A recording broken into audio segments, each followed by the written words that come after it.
worries. Now you can see my whole face, so I'm ready. All right.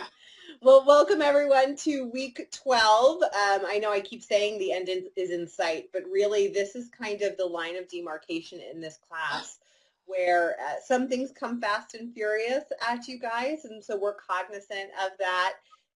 As your faculty, you'll probably notice that there's maybe a little bit fewer readings on a weekly basis, those kinds of things as you kind of pump out some of your last assignments, including your method section, which is due next week.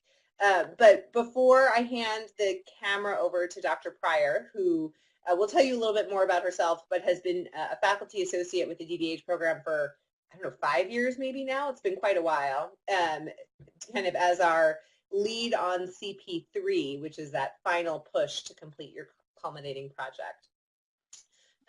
But so your assignment number 2 revisions are due this Sunday. That's your literature review. I think the big question that students have at this point, since this is the third submission and the last submission of the literature review in this class, is what happens if I don't earn that 12 out of 15 this go round? And this is listed in your syllabus, but just as kind of a reminder, there's 3 potential outcomes for this class. There's either you pass the class with a Y, which means that you earn the minimum necessary points, which I don't have it in front of me, I think is 80. It's either 80 or 85, but check the syllabus. And in addition to that minimum number of points, you've earned that passing grade of 12 out of 15 or higher on all of the, thank you, Tammy, 80 points. You've earned that passing grade of 12 out of 15 on the research question and hypotheses form, the literature review, and your assignment number 4, your methods section. If you have 70 points or higher in the class, but have not passed one of those 12 out of 15 or one of those critical assignments, you get a Z in this class. Z stands for in progress. It's kind of like an incomplete. And if you have a Z in the class, you'll work with your advisor, not your instructor, on finishing out the requirements of the course, which would essentially be finalizing those assignments to get your grade above that 12 or 15. For most students, that happens pretty rapidly if they continue to work on it after the semester ends, because you've already gotten really close through the course of the time of the revise and resubmission process in this class. You do need to get that Y. You do need to pass the class before you can register for CP2, which is your the class in which you write your proposal overall. So it does kind of serve you in your best interest to continue to work with your advisor, and I'll talk more about this later in the semester too, if you need to pretty quickly, rather than taking a break and trying to revisit it later. If you have a 13 on an assignment number 2, can you leave it at that score? Absolutely. In fact, if you've earned a 12 or higher on any of those assignments, chances are your instructor is not going to look at revisions because you've already passed the assignment. Now, if for some reason the end of the semester occurs, we realize that you resubmitted something and you haven't hit that minimum of 80 points, but you've passed all of your assignments, which we've never had happen before in this class, we might consider relooking at it. I would instead probably recommend, if you find yourself in that situation, which, like I said, has never happened, where people have passed critical assignments but not earned that minimum 80 points, I'd personally recommend that you work on those quizzes and trying to bring your grade up on the quizzes, ideally. Keep in mind, because this class is also pass-fail, right? So there are no letter grades. Earning one more point on those assignments isn't necessarily going to add a lot of value. So those are the options. You've got a Y, you've got a Z, and then if you end the semester with fewer than 70 points earned, so 69.9 points or fewer, then you fail the class. That is a very uncommon experience in this class, in my experience, if a student has been actively engaged in the course. People fail every semester, but they tend to be people who've not been submitting assignments, not necessarily putting forth effort in reviewing content. So I don't want you to get too anxious about it overall. If you've been working hard, more often than not, you're going to, but maybe not mastered the concepts, more often than not, you're going to get a C. But if you've mastered the concepts and have worked well, then obviously you'll pass. Now, if you have concerns about your progress based on your current point totals, I recommend that you outreach to your instructor, who can kind of provide the best coaching to you about which assignments and what skill sets you need to target the most. In addition to assignment number 2's revisions being due this week, assignment number 4, which is your methods, is due next Sunday. We'll talk about that assignment in depth next week, in addition to Dr. Martin's guest lecture on descriptive statistics and displaying data. Before I hand the mic over, any last minute questions about this or for me before I hand it over to Dr. Go Astros, yes. I will say in my house, you know, my husband is born and raised in Phoenix, and so he is more anti-Dodgers than anything else, and so he has been rooting for the Astros every night as well, but of this series. I will say not nearly as strongly as he rooted for the Cubs last year, but at the same time, it would be a very difficult conflict, Allie, in that regard. So yeah, the games have been very entertaining. But anyway, if there are no questions, I will hand it over to Dr. Pryor. And as usual, I'm here. I'll be responding to comments as they come along, but I'm going to turn off my webcam and my microphone. So thank you. And certainly, Dr. Cordes, if there are things that you want to add any perspective to in my presentation, feel free to let me know. First, just want to do a quick sound check. I unmuted myself. I see a pause icon in the top left-hand corner. That would be my only thing. There we go. Can everybody hear me okay? Okay, now it's better. And sound's coming through all right? Okay, good. So my first slide, of course, is related to the holiday. Usually, those of you who know me, if we end up being in class together on any holiday that I am aware of around the world, I tend to give a bit of a shout out to it in class. Today's is a bit of a funny one to those of us who are statisticians, including myself. So although it looks like a little bit of text in the way, the first ghost that doesn't have eyes up at the top is representative of the normal bell curve. And those of you who have taken statistics classes historically know that we do a lot of comparisons of our clients, change in behavior, change in thought processes, symptomology, based on normative bell curves. And so this is a kind of feature that always exists in these courses. And those of you who take statistics courses, you are very familiar with that. And it's called the normal distribution. It means that the vast majority of people in a population probably are right around average on any given thing. So their mental health, their physical health in general are right around average. Things like IQ are right around average.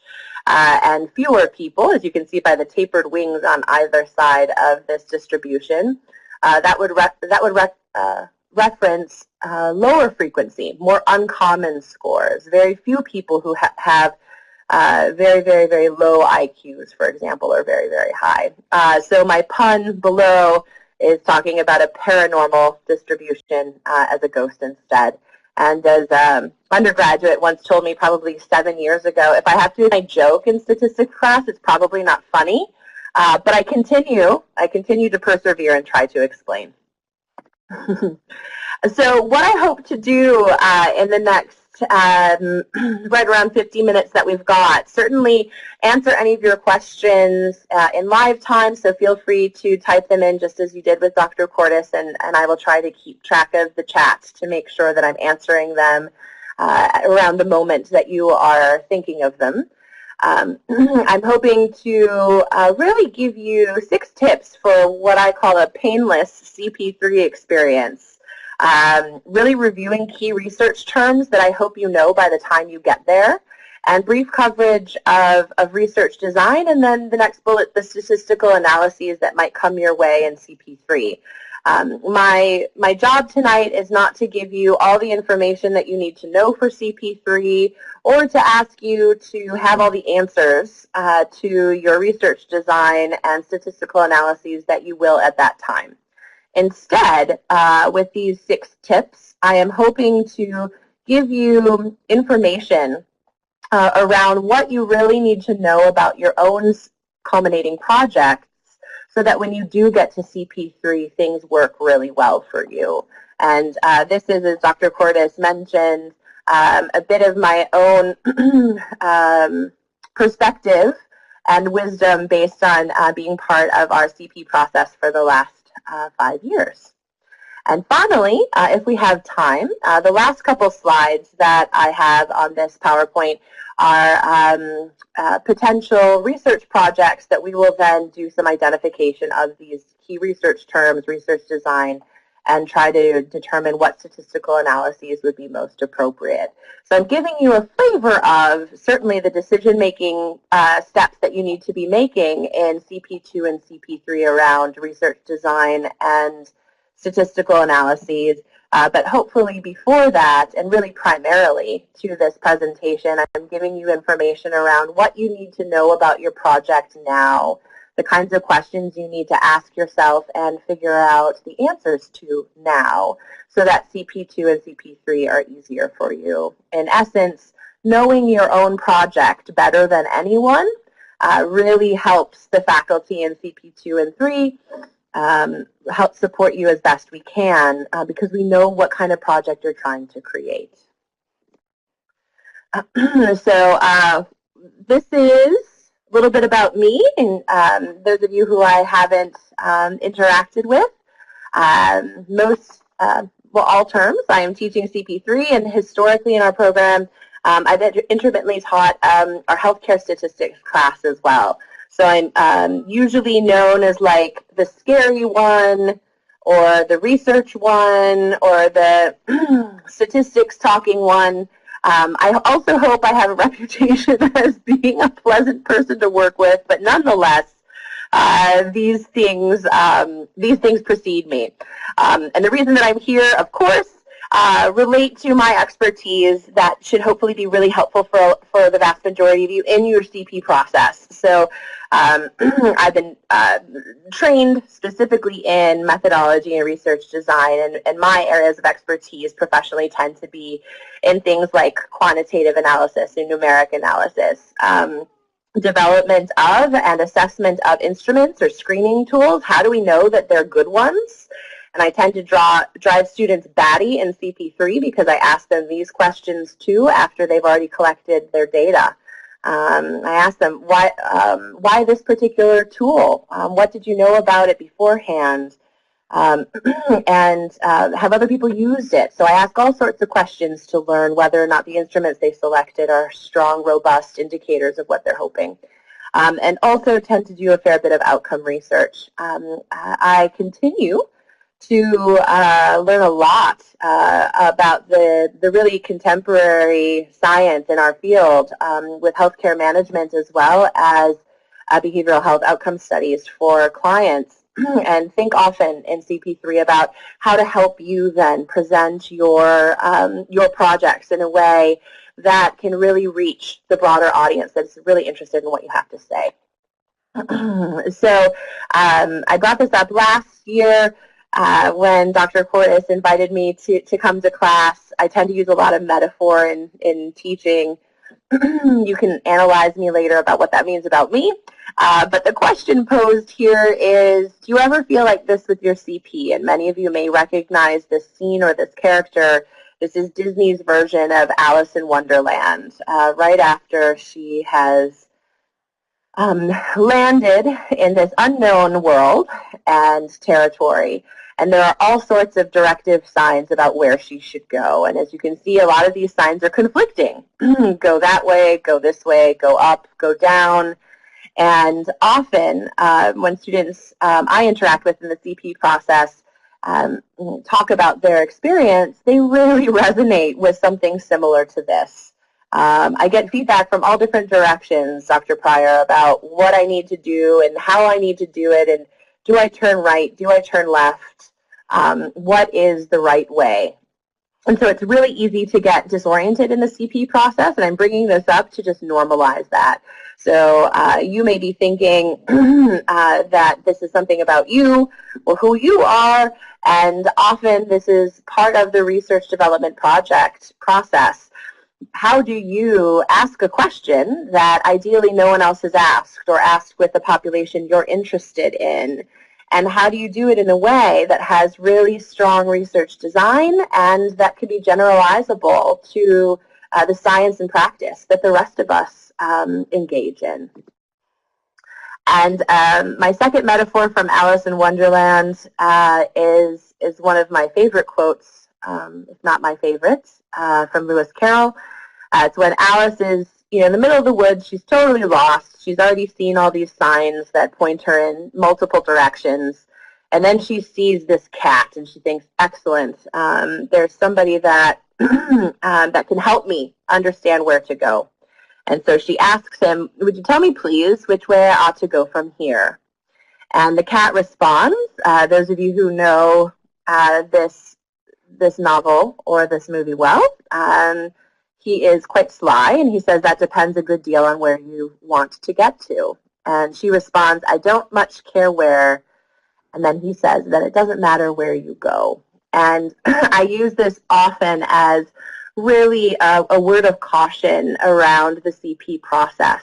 So often students will come to faculty, advisors, CP professors, and say, like, help, I need so much help with my CP project. What do I do? Where do I start? And usually our first response isn't one of direction. It's instead a comment or a question. That depends a good deal on where you want to get to. Or what is your goal? Where do you want to go? And students can sometimes say, I don't care as long as I finish my CP. And then our response certainly isn't as sly as the cat here in Alice in Wonderland, but will often be, okay, well then that doesn't matter. You have a million different options. You could go in a lot of different directions. I don't have a definitive course for you. So, of course, the point that I'm trying to drive home here is that your project, you have to be the ultimate expert of. And that, I think, is the hardest process I have observed in the CP professional development and scholarship development process. Students thinking about the CP not as a course fulfillment or something that they need to do to graduate, but instead thinking about this project as something really literally valuable to them with a particular trajectory and outcome. The students who know how to answer these questions about where they want to go or what they're trying to ask with their projects tend to have a much more positive experience, in my anecdotal experience, because they then can communicate to faculty what it is they want to do, and we can give more specific feedback. So if Alice had said to the cat here, I'd like to go to 7-Eleven for a grape Slurpee, I imagine the cat might have something a little less sassy in response and a little bit more helpful. With your CP, if you say, I really want to see whether or not this intervention changes responses on these screening tools, or I'm really trying to see whether or not this financial model will have an impact on this as compared to what the previous was. That kind of level of specificity is nothing that your faculty can create or generate for you, but once you have that information, we can help you with all the rest. Okay. So moving from those metaphors, my 6 tips relate a lot to this Alice in Wonderland experience. So number 1, of course, as you're going through the CP process, from 1 to 2 to 3, really spend some time thinking about and then knowing what you're trying to ascertain or learn from your project. What is it that you are trying to prove or ask? And I give a couple poor examples of this and better example. Poor, I'm interested in turning this pile of surveys into a CP project so I can graduate. That may be a candid response and somewhat true, and yet that doesn't give us as faculty enough direction to know how to help you from there. Another more specific piece of feedback would be, I want to learn if knowledge impacts provider behavior. It's moving in the direction of asking a question, but I don't yet know the things that I would want to know as a member of your research support team. So what kinds of providers, which types? Are you going by credentialing? Are you going by level of experience? Knowledge impacts provider behavior. What kind of knowledge? What kind of behavior? There are so many different things that we could measure from that kind of sentence that a really common piece of feedback I tend to give at the start of CP3 is, so what kind of knowledge, what kind of providers, and what kind of behavior? And students may say, well, I don't know. That's not a decision I can make for you. That's a decision that you need to make and own as a scholar in your project. So really be clear on what you are trying to ascertain. Number 2, construct a perfectly clear, and that's a variable term, perfectly, measurable hypothesis. So a poor example of hypothesis development would be something along the lines of, it is predicted that my intervention will impact depression. Okay? And so going along the theme of what I showed in number 1, this statement doesn't really give a lot of specificity about what it is you're actually doing with your study. You're not telling me what your intervention is. And impact depression. As a fellow healthcare provider, I assume that you're wanting to impact depression positively, perhaps by decreasing depression symptomology or improving overall depression screening scores. But that particular phrase doesn't give me that information. And your level of specificity is very important, again, not just for the faculty in our program, as I keep hitting home about, but also those who end up reading your work. I need to know as a fellow provider whether or not your study is something that I should read that would inform my clinical practice. And I know that based on you giving me more information about what kind of intervention you're using and what specifically you're hoping that will do to depression and with what instruments. So a better example of... I'm trying to call Dr. Fryer, everyone. And she's a good teacher who turns off her the sound on her phone while she is lecturing. So she is not answering currently. So I'm going to take it over for right now, and hopefully she will be able to jump in and provide a little bit more detail as we move forward. So just hang tight in that regard. So, you know, quite a bit of this process. Oh, she's logging in right back now. So she'll be here shortly. Let me just text her. So luckily, you know, a big part of the reason why you are going through this revise and resubmission process within this class for assignment number 1 is to help you hone these hypotheses a little bit better. And that's why we get so nitpicky with how they're written as well, because having a very clear sense of how you're going to do this is really critical. If you're, for your methods section, you know, as one of the things that comes up here is that you need to know what measures you're going to be using to assess some of these outcomes. And so as you work on your methods section, if you have questions or concerns about what an appropriate measurement tool would be, reach out to your instructor. And Jess, I just made you presenter again, so you should be able to restart. And I just got rid of your old webcam, so hopefully that helps.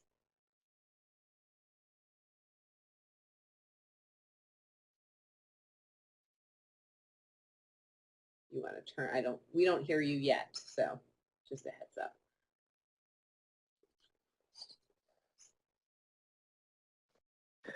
Okay, just want to do a quick sound check. Yep, we hear you. Okay, and the paranormal distribution did get me. You were so right, Allie. So thank you all. At least someone found your thing funny, Jess. So thank you all for your patience. While I was gone, I imagine you were studying, comparing and contrast these two statements to see the level of specificity one and the lack thereof in the other. And in CP1, you have so many choices around the direction to take your project, choices that I would encourage you to add would be these. What kinds of interventions are you talking about? For how long? How many minutes a week? How many people? Individual versus group contact, and whatever your dependent variable is, that would be depression in this case. How do you measure depression? Okay. Number 3, make sure your study instruments, instrument is another term for measure or survey or questionnaire, make sure that they match your hypothesis. And while this sounds totally logical, it's really easy to pick well-known instruments or screening tools in the field that don't actually measure what you're interested in talking about or assessing for your CP. So I give examples here of poor ways to execute this and then a better way. One, poor use of scale selection would be use of a provider attitude scale to measure provider behavior. As we know, as historically mental health providers, attitudes and behaviors are different things. They may inform each other, but they are not reliable assessments of the other. My attitude, as we know from social psychology, is not an accurate predictor of behavior. My behavior also is not typically an accurate predictor of my attitude.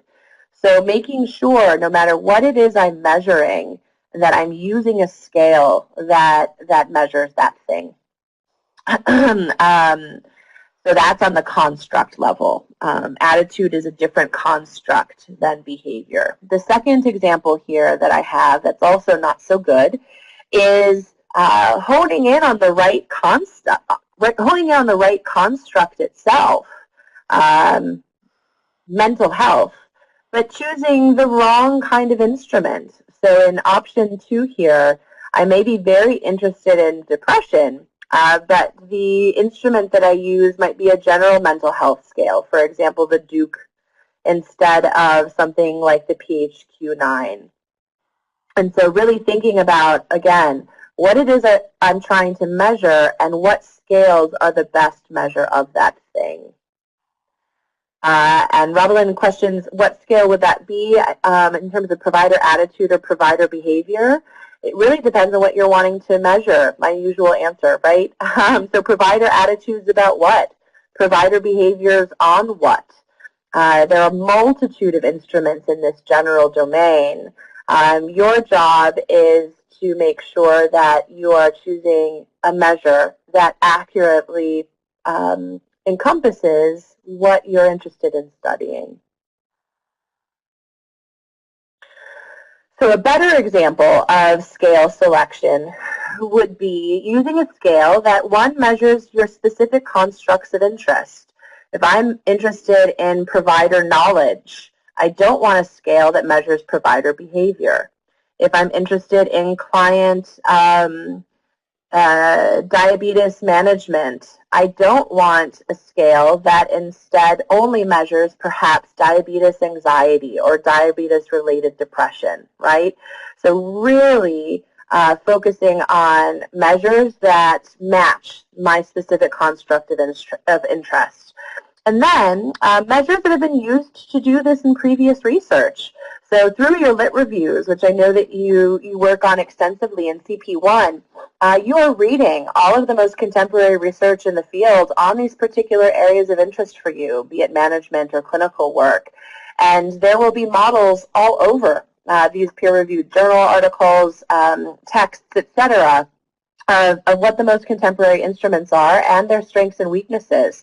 So who's using the measure that you're trying to use? And I bring this into question because sometimes you may be at an internship site that has their own screening tool, and they say, "Oh, it would be so great if you use our screening tool for your culminating project instead of that one," which would, I'm sure, be advantageous to your internship site. However, There are many tools that people may develop locally or regionally that actually don't have psychometric virtue. They may be poorly constructed. The questions that they have developed to ask provider attitudes or client behaviors actually don't measure what they think that they will.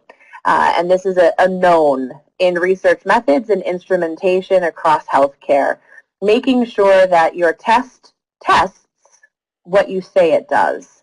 And often homemade, home-cooked scales have really high risk of not having that be the case. So as best as you can, if you can, my plug in CP1 with you now is using instruments that are robust, well-validated, used across the field for the kinds of things you're interested in measuring. Maria has a great question here. When two dependent variables are used, so I'll use an example here of perhaps depression and A1C scores. Actually, I'll use two psychological examples, depression and anxiety. Is it expected to use two measurement instruments? My favorite answer, of course, I will employ here, it depends. There are some instruments that have subscales. So you can see a smaller collection of items from that total scale that address anxiety in particular, and a smaller subsection of that overall collection of scale items that address depression in particular. So you could get an overall mental health score, and you could also get specific scores for things like anxiety and depression.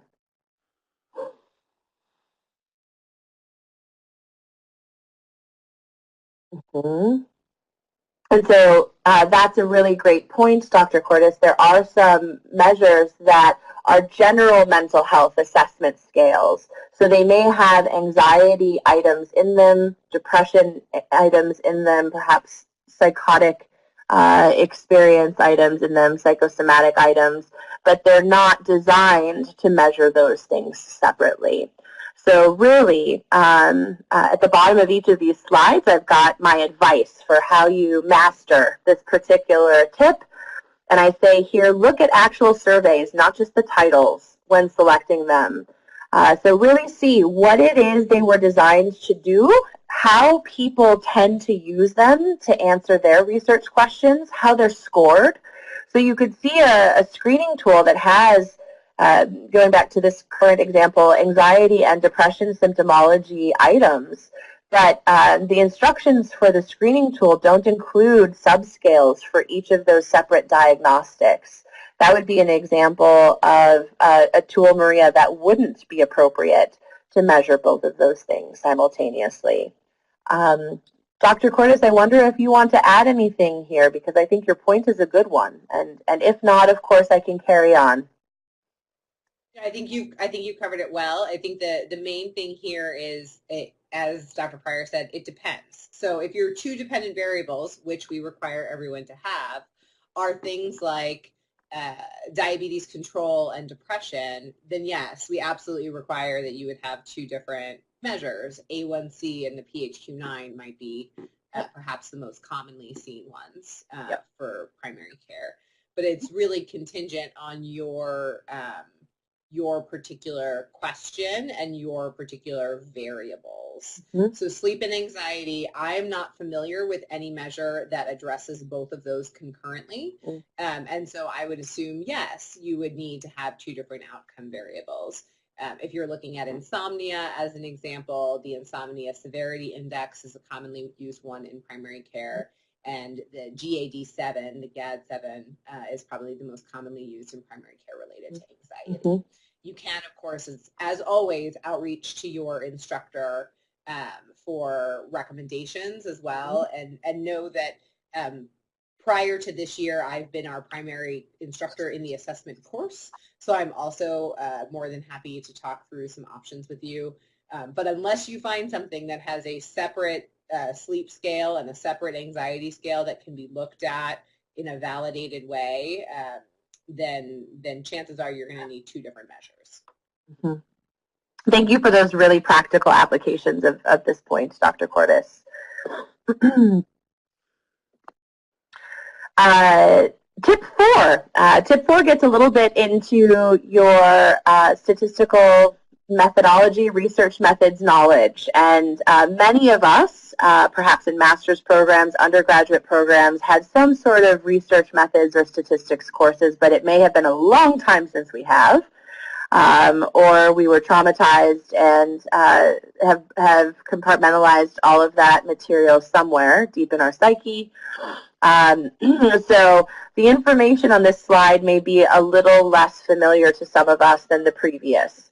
And what I'm talking about here, and Emmett, great example, 18 years ago. And to my experience, the students who join our program do so to become very fine scholar practitioners, not because they're obsessed with statistics, right? People who tend to be obsessed with stats go into different fields. So this is a little bit, number four here, of a gentle prompt to become familiar again with some of those terms that you may have used a long time ago and dusting those off. So I talk here about the scale of measurement of each of your surveys. And scale of measurement is a specific term that then has four different categories underneath it. And I listed each of those categories here: nominal, ordinal, interval, and ratio. So depending on the instruments you use in your study, they may be any one of these four kinds of instruments. And it's really important to know which they are, because based on the kind they are, your statistical analyses will be different in your study. So this is a brief overview here. This is not meant to be the sufficient curriculum around research methodology or instrumentation, but just to jog your memory a little bit. A nominal scale, these tend to be common in screening instruments, are categorical. So people have mutually exclusive answers to an item. So these would be things like yes or no, true or false, around a series of symptoms. Or based on onset of a particular diagnosis, they fall in type A or B or C. So nominal scales have mutually exclusive answers. I can't choose more than one of those answers.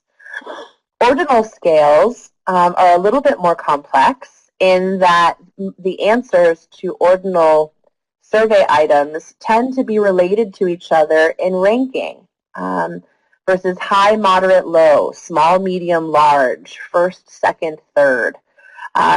So those answers can be compared to each other. You can do math with them in ways that you can't do math with yes, no. And finally, our interval or ratio scales. These tend to be pretty common for a lot of our biomedical metrics that students use in CP3s, things like A1C levels, BMIs, all of those numbers, blood pressure, are equal interval scale values that then we can do a lot of really informative manipulation of the numbers with. Maria's question here, will not true or hardly ever true, would that be nominal?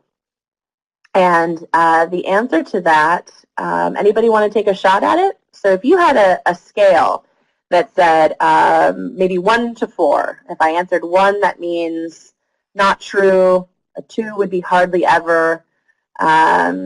Maybe 3 would be sometimes true, and 4 would be always true. That kind of scale, it's called a Likert or a Likert type scale. Anyone have a sense of what one of these 4 scales of measurement that would be?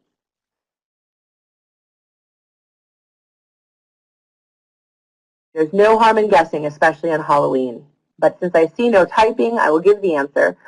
You got it, Shelley. Well done. That's an ordinal scale, because each of those answers have a relationship to the other answers. Not true is somewhat related to hardly ever true. Strongly disagree is somewhat related to slightly disagree, strongly agree, etc.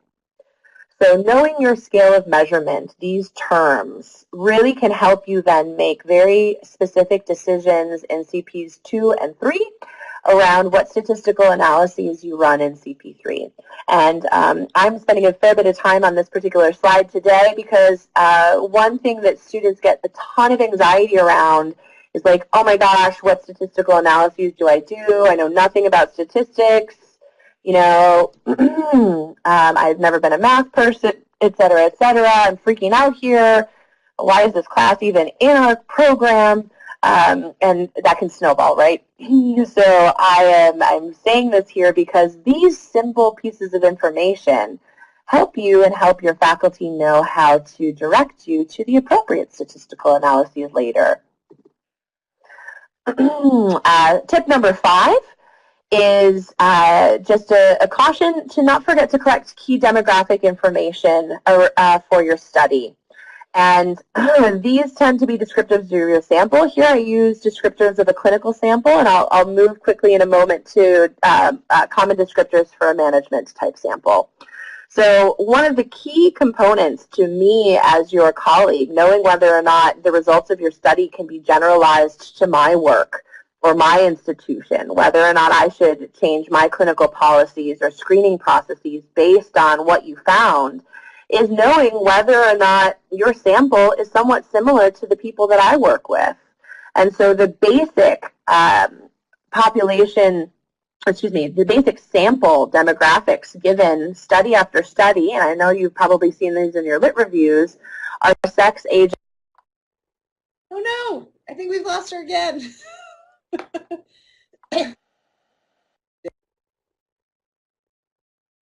Ethnicity. Oh, I spoke too soon. Dr. Pryor, if you can hear me, you're cutting out again. So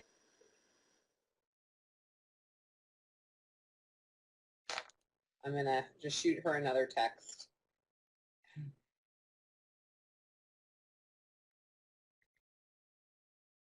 So as Dr. Pryor was saying, so collecting demographic variables is really important in order to determine the generalizability of your sample. And so sex, age, and ethnicity are probably some of the most common ones we see collected in behavioral science research in general.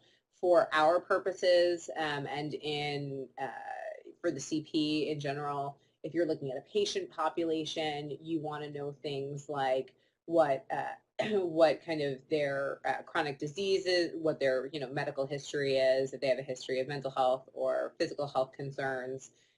You typically want to get baseline levels of whatever your health status outcome variable is. Dr. Pryor's aware that the sound went out. She's going to sign right back in. Those kinds of elements. If you're looking at providers, it's really useful, for example, if you're looking at all primary care providers in a particular clinic system for some sort of intervention, it's useful to know, are they physician primary care providers? Are they MDs and DOs? Are they physician's assistants versus nurse practitioners? What's kind of their training background in that regard? Increasingly, when you're working with providers, it's typically useful to know how long they've been practicing for, given that there are differences in medical education kind of policies and procedures now, particularly related to behavioral health care needs and patient needs, than there were, say 30 years ago in that regard. Dr. Pryor, I'm making you a host again. And I think I have, for the most part, covered the rest of the slide if you want to pick up with your 6th and final tip. Thank you, Dr. Cordes. Of course. So my final, just want to double check sound. Everything okay? So sixth and final tip, make sure your statistical analyses test what your hypothesis says you're testing. Number 6 here, for some of you, may include a lot more collaboration and consultation with and from your faculty. That's fine. I am happy to help with this, and this is really part of what I do in CP3. And I'm going to talk a little bit more and quickly, it looks like, in the last few minutes about this process. I would also add the best way to get to number 6 here, if you're struggling, is to go back through numbers 1 through 5 and make sure you know the answers to each of those things. What is my study about? What instruments am I using to test what I think I'm trying to test? Are my hypotheses clear? Do I have my demographics squared away? Having all of that information then means that this number 6 process goes really, really, really quickly. So the majority of students who come into CP3, they know the answers to questions 1 through 5, and we decide on the statistical process in the first week. There are fewer, but a handful of students each term that come into CP3 not knowing their answers to 1 through 5. And so getting to number 6 here, what they even do to analyze their data, ends up taking a couple weeks in CP3, and that's then time lost in which they could be analyzing their data. So today, again, is meant to be a bit of a brush up and a mental note about learning a little bit or reviewing a little bit about statistics. Really important categories of statistics start with these two terms, parametric statistics versus non-parametric statistics. And you need to know about your study to determine whether or not you do statistical analyses of your hypotheses that fit in the parametric category or the non-parametric category. Most students in our program would have data at this point in time that would be more appropriate for non-parametric statistical tests. And the difference between these two, this is my soundbite version, is that parametric tests or parametric statistics are typically appropriate for interval or ratio data. So remember, those are data of equal intervals that can be manipulated mathematically. Parametric statistics also can be generalizable to a population. And just a research methods brush up, how do we know something can be generalized to a population? The biggest predictor of that are random selection and assignment. Does everyone in my population of interest have equal opportunity to join my study? Typically, in our case, nope. We tend to pull convenience samples, people who are willing to sign up for our workshops, people who are willing to engage our interventions. Random assignment is similar to random selection in that everybody who's in my study has equal likelihood to be in the different conditions of my study. For example, treatment as usual versus some sort of manipulation. Final key to choosing a parametric statistical analysis is assuming normal distribution pattern, so that's that beautiful bell curve above the ghost I showed you on our first slide. And that kind of distribution of people's responses, no matter what we're measuring, tends to occur with large to larger sample sizes. So if I've got a sample size of 5 or 15, that will not probably produce a normal distribution where the majority of the people in my study all have responses that cluster around an average, and then I have people who have particularly high and particularly low scores. So as you're thinking about your research design, think about then, okay, which kind of statistical analysis type would be best for me, parametric versus non-parametric. Non-parametric is a lot more flexible, so you don't need random selection or assignment. You don't need large to larger sample sizes that would produce normal distributions. And non-parametric statistics also tend to be used with nominal or ordinal data. So that data that is of Likert scale, also that data that screening tools may have yes/no answers to. Okay, so what I'm trying to build in our class tonight is a template for the kinds of questions you need to answer for yourself as you move into CP2 and certainly as you move into CP3. So first was, okay, what are the 5 tips that prior to statistical analysis that I can make sure I've got my answers to? And then number 6, statistical analysis. Am I looking at a parametric test or a non-parametric test? These are examples of both types. And this is where I would actually encourage you to consult with your faculty. Certainly consult the literature if that's the way you tend to go. There are non-parametric versions of every parametric test. So let's say you've got a really great research design and you've got a really lovely sample, but you weren't able to do random assignment and random selection. It was a convenience sample. Okay, then we've got a non-parametric test for you instead of parametric. I'm thinking out loud as I'm speaking since we have 6 minutes left and my computer is haunted and we've lost so much time with me popping in and out today. I will just talk about these first 2 statistical analyses since these tend to be the most common ones currently used in our CP program, in our CP project process. And these are the t-tests, independent samples t-tests and paired samples t-tests. I've got a note on this slide. This is not an exhaustive list of all the statistical analyses you may do, but these are some of the more common. So a t-test itself is a mean or an average difference test between 2 groups. And those groups tend to be nominal or ordinal groups. Nominal group examples would be male versus female, people with anxiety diagnoses versus people with depression diagnoses, people with diabetes type 1 versus people with diabetes type 2, right? So mutually exclusive groups that we're comparing. Ordinal groups would be things like cutoff scores, people who have mild versus moderate versus severe versions of a particular symptomology. And in a t-test, our dependent variable, the thing that we think will be different based on who our groups are, these tend to be interval or ratio numbers.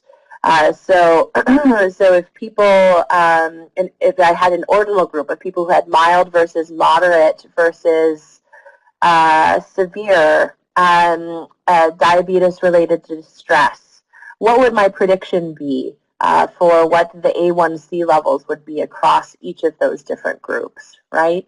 I may even then add an intervention to determine whether or not I can decrease those interval ratio scores, the A1C, for some of those higher risk groups. There are 2 types of t-tests, and this is where we will leave off today. Same group across time.